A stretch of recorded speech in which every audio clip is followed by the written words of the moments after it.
Hello friends, मेरा नाम है यश।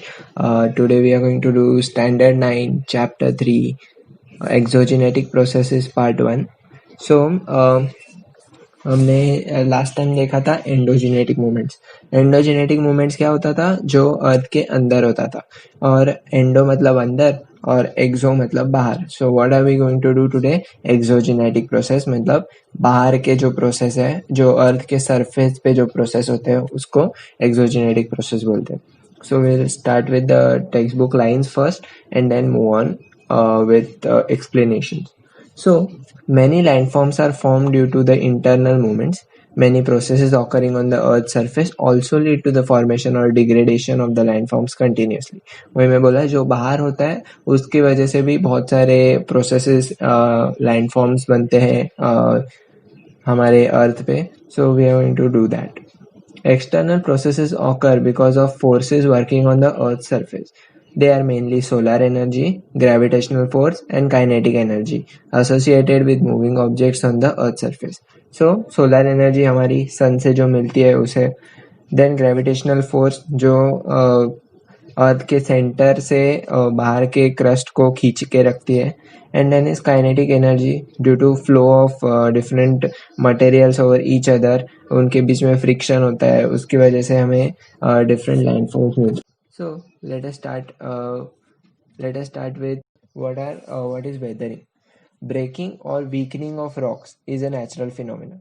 मतलब रॉक कोई ऐसे तोड़ के नहीं जाता है. हमें पता है कि बहुत सारे रॉक्स जो होते हैं वो उनको क्रैक आते हैं, वो सेपरेट होते हैं. बहुत सारे एक बड़े रॉक का बहुत सारे छोटे रॉक्स बनते हैं.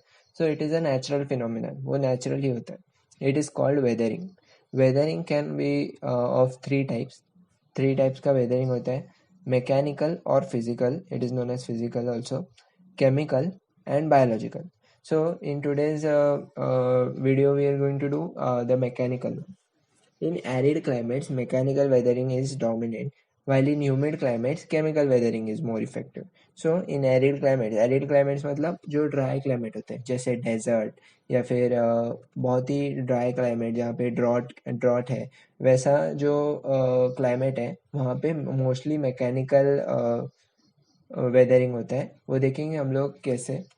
देन केमिकल कहाँ पे होता है? ह्यूमिड क्लाइमेट मतलब वहाँ पे पानी है, it has moisture in the atmosphere, और इसी वजह से वहाँ पे जो केमिकल्स है वो अच्छे से मेंटेन होते हैं, और उसी वजह से वहाँ पे वेदरिंग होता है.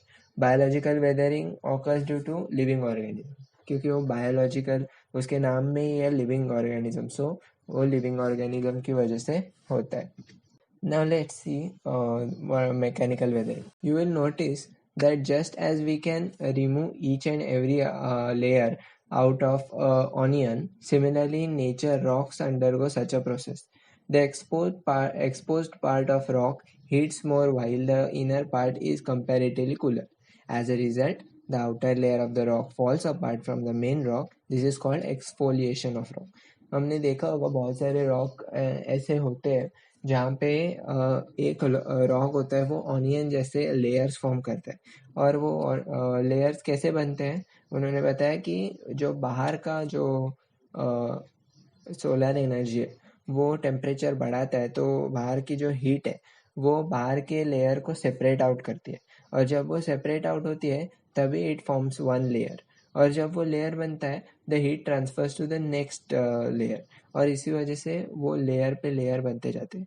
अगर हम figure 3.2 of your text book देखेंगे, एक्सफोलिएशन का जो पिक्चर दिखाया है, उन्होंने ऐसे दिखाया है कि वो लेयर्स बनते हैं. So how are this layers form? Due to heat. Now mechanical weathering जो है उसके 5 मेन रीजंस है why the mechanical weathering occurs.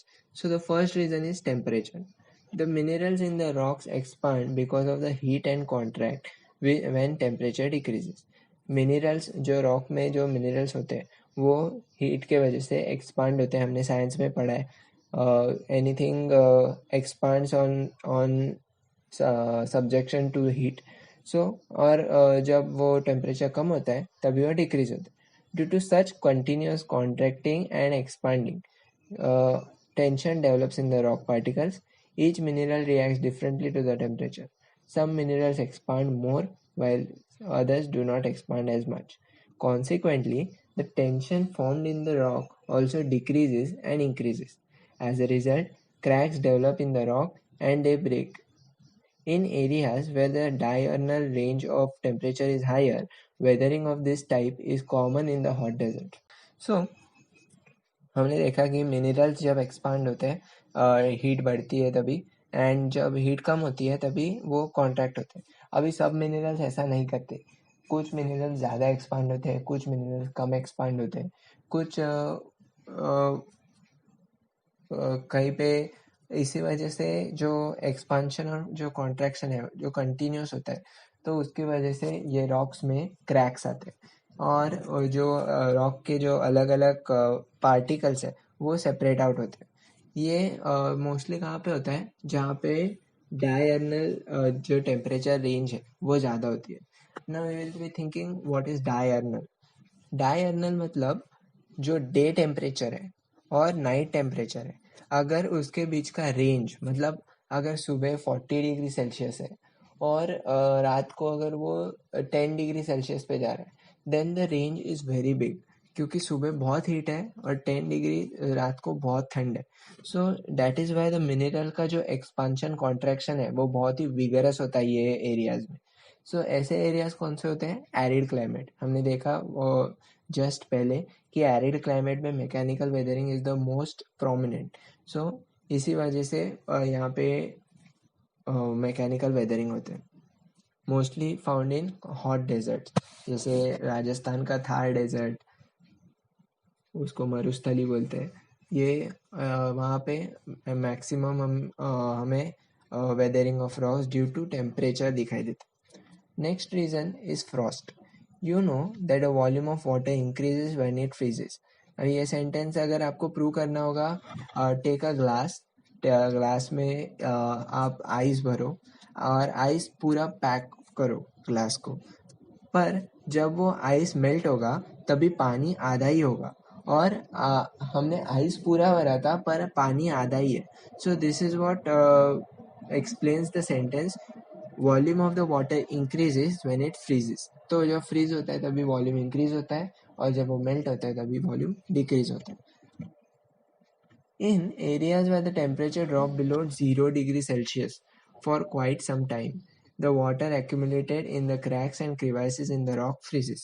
अभी जहाँ पे जीरो, हमें पता है 0 डिग्री सेल्सियस इज